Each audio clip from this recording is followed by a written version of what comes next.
আপনি কি সার্টিফাইড যে দলিল, সেই সার্টিফাইড দলিলের দ্বারা কি আপনি আপনার কোনো জায়গা রেজিস্ট্রেশন করতে পারেন? মানে কোনো জায়গা কি কিনতে পারেন?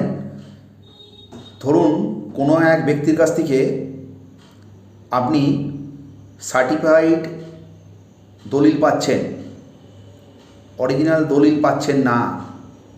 এক্ষেত্রে আপনি কি করবেন?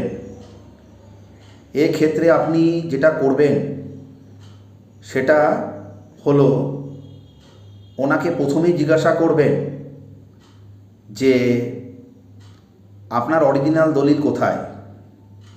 যদি অরিজিনাল দলিল ওনার হারিয়ে গিয়ে থাকে, তার নিশ্চয়ই কোনো এফআইআর কিংবা জিডি একটা হবে, সেটা অতি অবশ্যই দেখবেন।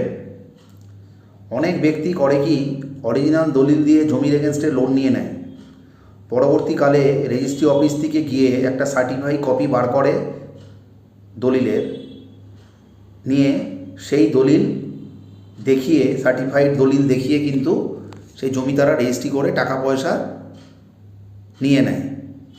এর ফলে হয় কি, আপনি ধরুন সার্টিফাইড কপি দেখিয়ে দলিল, সার্টিফাইড দলিল দেখে আপনি জায়গা কিনেছেন, পরবর্তীকালে দেখা গেল যে ব্যাংক ওই জমিটার এগেনস্টে ওই ভদ্রলোককে লোন দিয়েছে। সেক্ষেত্রে কিন্তু আপনি ভীষণ প্রবলেমের মধ্যে পড়বেন।